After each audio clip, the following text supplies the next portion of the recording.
پتہ ہے حکمرانی بڑا ہی گھٹیا نشہ ہے، اور یہاں تقریباً ہر انسان اس نشے کا شکار ہے۔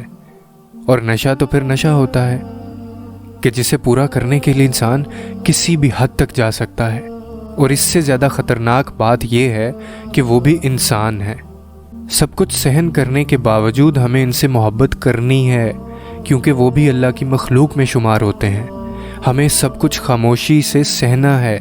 ہمیں صرف جسم کے لیے سب کچھ سکھایا گیا، ہمیں مذہب کے لیے جدوجہد نہیں سکھائی گئی۔ مسلمان گھرانوں میں پیدا ہونے کے باوجود ہمارے اندر ایمان نہیں ہوتا، لیکن ایک ایسا انسان جو خدا کو سب سے آخری آپشن کے طور پر رکھتا ہے، اس کے سامنے بھی خاموش رہنا، کیا یہ ہمارے ایمان کو خطرے میں نہیں ڈالے گا؟ جب کوئی کہتا ہے کہ مجھے ہر رشتے سے زیادہ عزیز میرا خدا ہے، تو کسی کو برا کیوں لگتا ہے؟ کیوں لوگ چاہتے ہیں کہ ان کو خدا سے بھی اوپر رکھا جائے؟ اللہ سے زیادہ کون سمجھتا ہوگا اپنے بندے کے دکھوں کو؟ وہ خالق اپنی تخلیق کی ہر ایک نس سے واقف ہے، اتنا تو مانتے ہو نا؟ اگر جانتا ہے تو پھر اس نے شراب کو حرام کیوں کیا؟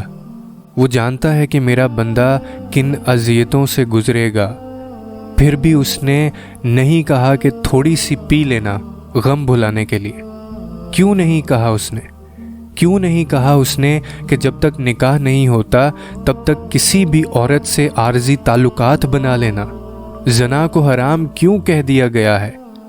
خدا بہترین سراہنے والا ہے حسن کو، لیکن اس نے غیر عورت کے جسم کو دیکھنا اور سراہنا کیوں حرام کہہ دیا ہے؟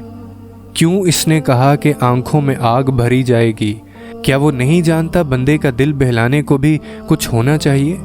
تم غلط ہو، کیونکہ تم نے ہمیشہ مادیت پرستوں کو پڑھا اور سنا ہے، تم نے کبھی آسمانی کتاب کھولی ہی نہیں۔ جب بھی تم پریشان ہوتے ہو تو غیر مسلموں کی کتاب کھول لیتے ہو، اور ان کے کہے کے مطابق سیکس کو ہر مسئلے کا حل سمجھ لیتے ہو، اور پھر یہ سارے طریقے آزمانے کے بعد تم وقتی سکون حاصل کر تو لیتے ہو، لیکن جب ہوش میں آتے ہو تو پہلے سے زیادہ بے چین اور اندر سے کمزور اور وحشت زدہ میں رہتے ہو۔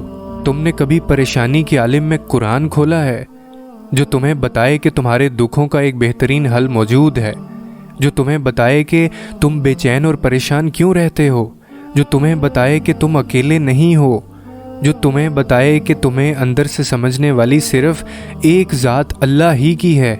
اپنے اندر یقین کو مضبوط کرو، اور خالی سمجھنا کچھ نہیں ہوتا، بات ماننے کی صلاحیت پیدا کرو۔